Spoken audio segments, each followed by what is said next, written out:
Good morning, students. Today we are going to discuss again electric dipole और electric dipole का बहुत important derivation, दो derivation हम यहाँ पे डिस्कस करेंगे. That is first one is electric field due to dipole at axial point. ठीक है, एक्सियल पॉइंट क्या होता है? मान लो कि मेरे पास दो चार्जेस हैं, दैट इज प्लस क्यू यहाँ पे रखा हुआ है और माइनस क्यू मैंने इस पॉइंट पे रखा हुआ है. ठीक है, तो डाइपोल क्या होता है? Equal magnitude and opposite polarity. और इन दोनों के बीच की डिस्टेंस कितनी ले रखी है? मैंने 2a ले रखी है. ठीक है, अब इनका एक्सिस कौन सा है? Axis line of axis joining the two point. तो दोनों पॉइंट को ज्वाइन कौन सा कर रहा है? लाइन को. ये दोनों पॉइंट ऐसे करके ज्वाइन, ये लाइन ऑफ हो गया जो कि इनके एक्सिस से ज्वाइन कर रहा है.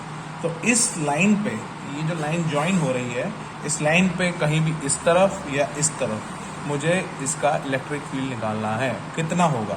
तो सपोज हम इस पॉइंट को A, इस पॉइंट को B ले लेते हैं और इसके वजह से लगने वाले line of axis, line joining the two charges, यहाँ पे पॉइंट P ले लेते हैं. इस पॉइंट पे मुझे इलेक्ट्रिक फील्ड निकालना है, कितना होगा.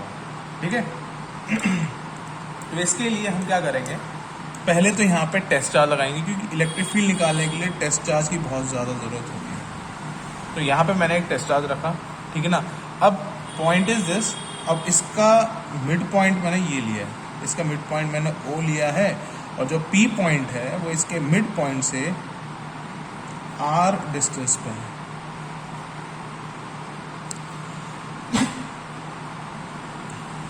ठीक है, अब आगे इसका फर्दर डेरिवेशंस करते हैं. तो समझते हैं यहाँ पे. तो यहाँ पे जो Q0 है, यहाँ पे दो टाइप का फोर्स फील करेगा. ठीक है, एक फोर्स जो कि माइनस क्यू इलेक्ट्रिक फील्ड के जो चार्ज है उसके इलेक्ट्रिक फील्ड की वजह से होगा. अब Q0 क्योंकि मेरे पास क्या है, पॉजिटिव रहता है, और ये क्या है, यहाँ पे माइनस क्यू रखा हुआ. तो इसके वजह से लगने वाला जो फोर्स होगा वो FB नाम से जान लेते हैं, वो इस डायरेक्शन में होगा. ठीक है, और जो प्लस क्यू है, प्लस क्यू इस पे रिपल्सिव फोर्स लगाएगा. तो रिपल्सिव फोर्स कितना होगा? वो FA वेक्टर ले लेते हैं अपन यहाँ पे. ठीक है ना. अब इन दोनों की वैल्यूज यहीं के यहीं अपन सॉर्ट आउट कर देते हैं. FB कितना होगा? अगर मैं FB बोलूंगा, FB will be equals to EB vector into Q0. और जब मैं FA वेक्टर की बात करूंगा, FA वेक्टर कितना हो जाएगा? EA vector into Q0. Clear. Direction यहाँ पे दे रखी है, इसलिए मैं भी यहाँ पे डायरेक्शन की बात नहीं करूँगा. तो सबसे पहले हमारे को क्या निकालना है? EB और EA की वैल्यू निकालनी है. Let's find out the values of EA and EB. तो सबसे पहले अब आगे बढ़ते हैं, हम EA की बात करते हैं. EA vector. अब EA वेक्टर में देखिए, यहाँ पे जब मैं EA वेक्टर की बात करता हूँ तो Q0 की इन दोनों के बीच की डिस्टेंस कितनी है? AP. ठीक है ना. तो हम यहाँ पे पहले AP के बारे में बात कर लेंगे. AP कितना होगा? AP डिस्टेंस कितना होगा ये देखना है हमको. AP कितना है? ये R प्लस A. अगर ये 2A है तो इसका ये डिस्टेंस कितना हो जाएगा? ये भी A और ये भी A. तो मुझे जब AP निकालना है तो R प्लस A होगा. तो AP की वैल्यू कितनी होगी? R plus A. कोई शंका यहाँ तक नहीं, होनी भी नहीं चाहिए. ठीक है, तो वेक्टर फॉर्म में लिख लेते हैं. यहाँ पे इसकी वैल्यू कितनी हो जाएगी? यहाँ पे KQ अपॉन AP स्क्वायर. अब क्योंकि ये वेक्टर क्वांटिटी है, मैग्नीट्यूड की बात नहीं कर रहे हैं हम, यहाँ पे वेक्टर की बात कर रहे हैं, तो यहाँ पे देखना, यहाँ पे लिखना जरूरी है अलोंग.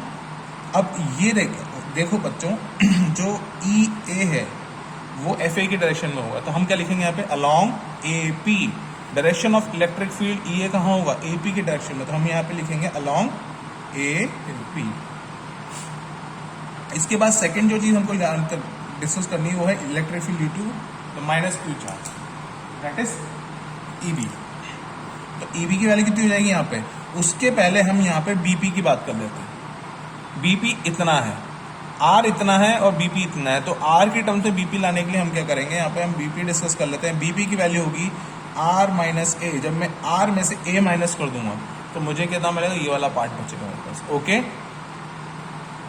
तो हम जब EB की बात करेंगे, EB की वैल्यू कितनी जाएगी? K Q upon B P square. अब डायरेक्शन ऑफ बी पी क्या होगा, direction of sorry E B vector. अब ई बी की देखो यहाँ पे ये डायरेक्शन यहाँ पर आ रहा है, तो जब हम ए पी की बात करें डायरेक्शन भी इसकी डायरेक्शन इसी की टर्म्स में ले लेंगे हम। तो यहाँ पे लिखेंगे हम अलॉन्ग पी ए। समझ में आया? दैट इज हमने अब इलेक्ट्रिक फील्ड दोनों निकाल लिया है। अब हमें net electric field at P निकालना है, ठीक है ना।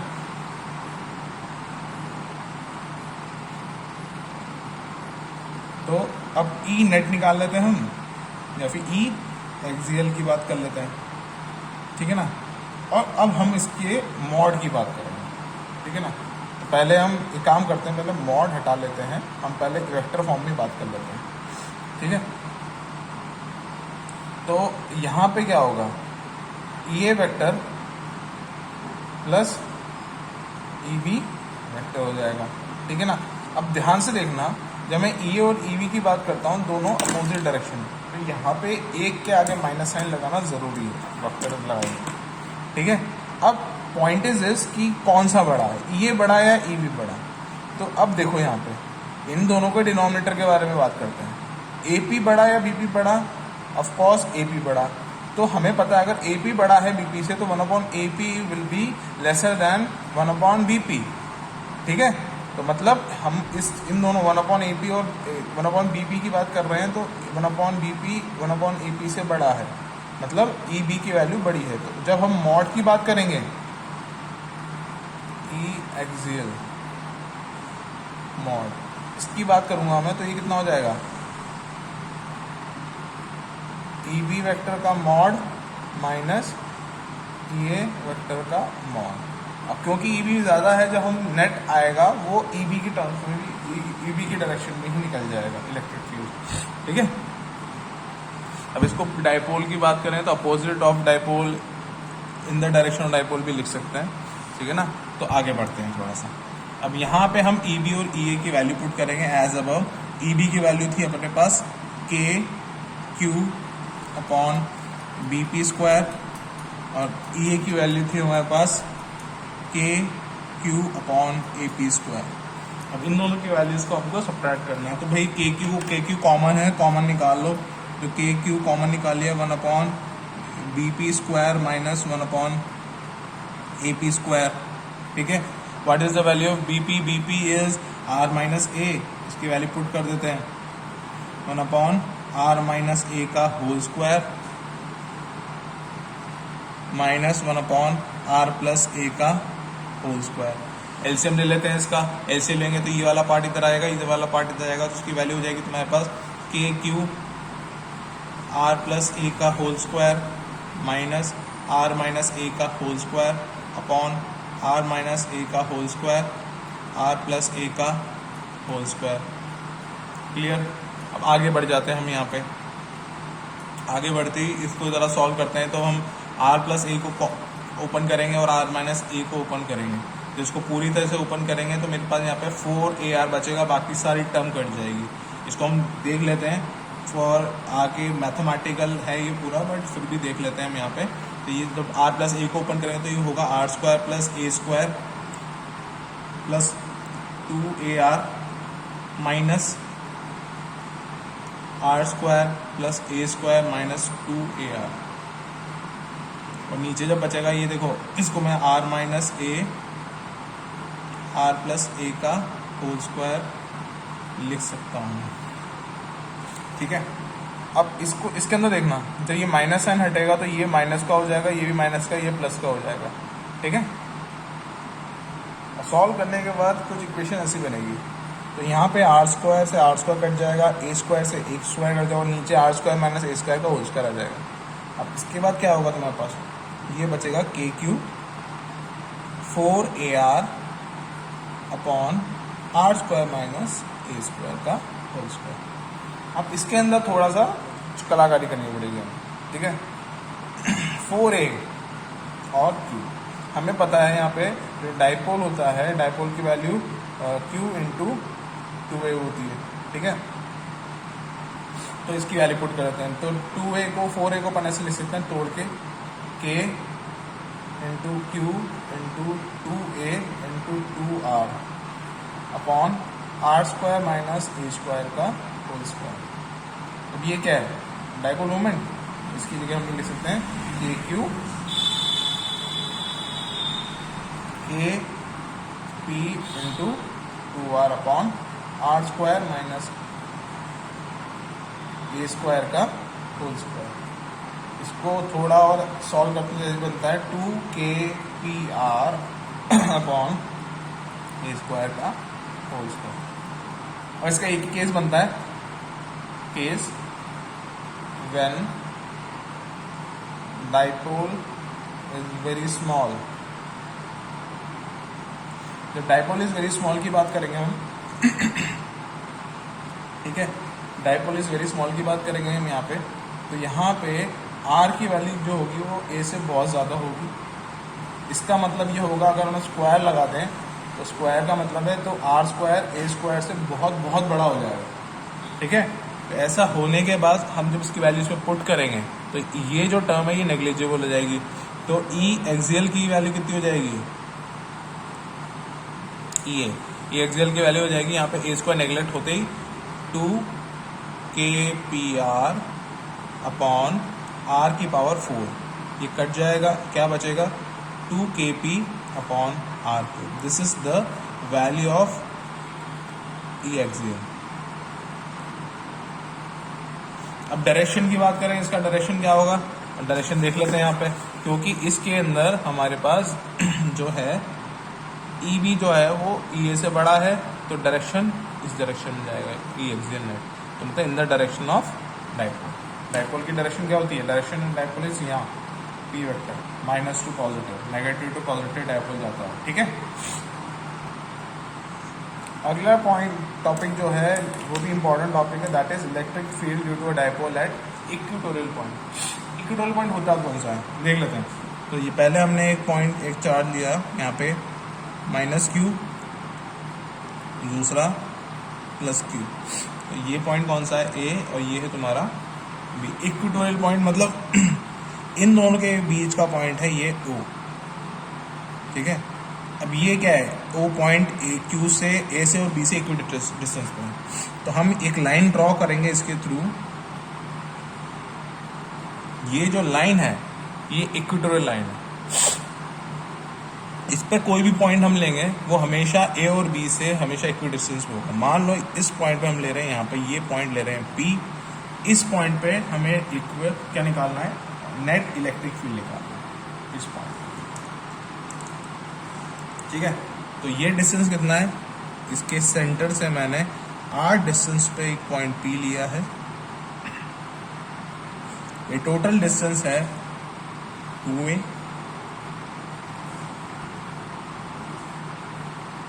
अगर ये पूरी डिस्टेंस 2a है तो ये डिस्टेंस कितनी हो जाएगी, ये a हो जाएगी, ये भी a हो जाएगी। तो इस पॉइंट पे अगर हमको क्या निकालना है, नेट इलेक्ट्रिक फील्ड लगाना है, तो हम सबसे पहले यहाँ पे Q0 रखेंगे। ठीक है, अब सबसे पहले हमको AP और BP निकालना है, हमने इन दोनों पॉइंट को ज्वाइन कर दिया, तो आप देख सकते हो कि यहाँ पे एक आइसोसेलेस ट्रायंगल बन जाएगा। ठीक है, जिसमें जो आर्म है AP और BP दोनों हमेशा इक्वल होती है। तो यहाँ पे क्योंकि इक्वेटोरियल पॉइंट बनता है, तो अब इसके फोर्सेस की बात कर लेते हैं। फोर्सेस से पहले हम AP और BP की वैल्यू देख लेते हैं। तो जो AP है, AP और BP की जो वैल्यू है वो सेम होगी। अब इस वाले ट्रायंगल में APO या फिर BPO में अगर हम पाइथागोरस थ्योरम लगाएं तो मुझे ये पता है ये A है और ये B, ये परपेंडिकुलर, ये बेस, तो हाइपोटेन्यूज क्या होगा, root of perpendicular square plus base square, तो ये हो जाएगा तुम्हारा under root of R square plus A square. तो यहाँ पे आपको ये चीज़ पता लग गई है, AP और BP के value is under root of R square plus A square. Clear, आगे बढ़ते हैं। अब हम इस पे लगने वाले फोर्सेस की बात करेंगे। तो Q0 को हमने P पॉइंट पे रखा हुआ है। जैसे ही मैं Q0 को यहाँ पे रख रहा हूँ तो यहाँ पे ये दो टाइप के फोर्स को एक साथ simultaneously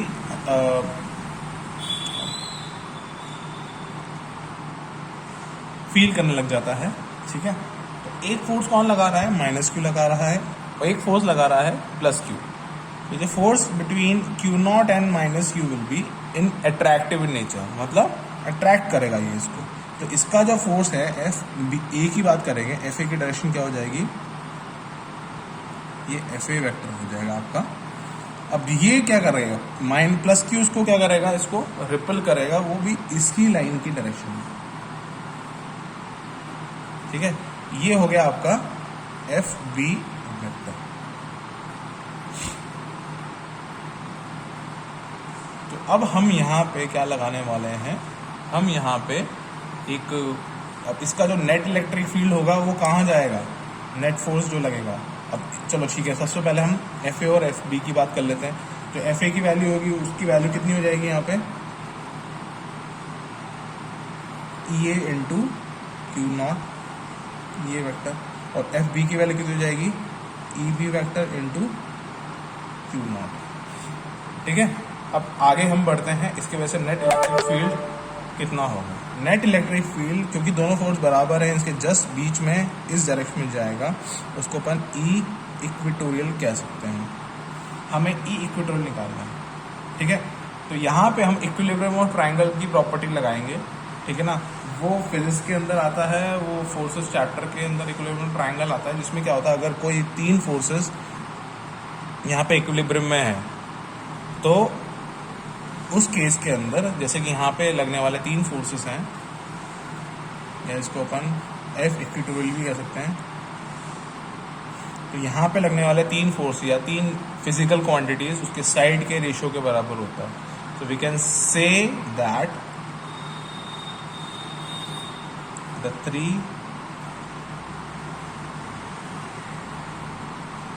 forces are at equilibrium at point P. Therefore, you can say, अब ये जो E है वो AP आर्म को रिजेंबल करेगा, तो हम लिख सकते हैं EA वेक्टर आपका mod upon AP is equals to EB vector का mod upon BP that is equals to, अब इक्वेटोरियल पॉइंट किसको करेगा, AB को रिजेंबल करेगा। ठीक है, तो इसको हम लेंगे E इक्वेटोरियल अपॉन AB। अब इनमें से कोई भी दो रेशियो निकाल लो आप और उसको सॉल्व कर लो। चलो हम पहले करते हैं, हम इन दोनों, क्योंकि हमें इक्वेटोरियल निकालना तो ये तो आएगा, साथ में इन दोनों में से कोई एक ले लेना, या तो EA अपॉन AP ले लो या फिर EB अपॉन BP ले लो। तो हम ये वाला ले लेते हैं। चलो ठीक है, इसके लिए आएगा हम EA वेक्टर का mod upon AP is equals to E equatorial upon AB। Clear. अब इसके बाद हमको EA और EB निकालना है, ये वाला पॉइंट हमें निकालना है, अभी तो हमने ये निकाला ही नहीं है। ठीक है, तो EA की वैल्यू कितनी हो जाएगी, देखो दोनों फोर्सेस इधर देखिए आप, मैग्नीट्यूड दोनों का सेम है, डिस्टेंस सेम है, तो हम लिख सकते हैं यहाँ पे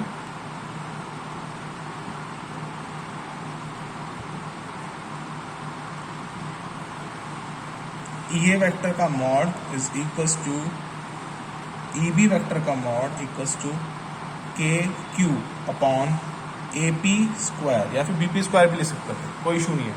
ठीक है, तो इसकी वैल्यू अपन सॉल्व करेंगे तो कितना आएगा, KQ अपॉन AP की वैल्यू हमने निकाली थी root of R square plus A square, तो under root of R square plus A square का होल स्क्वायर। जैसे मैं लगाता हूँ ये अंडर रूट हट जाएगा, तो क्या बचेगा, KQ upon R square plus A square. Clear. अगला जो टर्म है हमें निकालना है, हमें अब इस वाले रेशियो को निकालना है, इसको हम अभी करते हैं।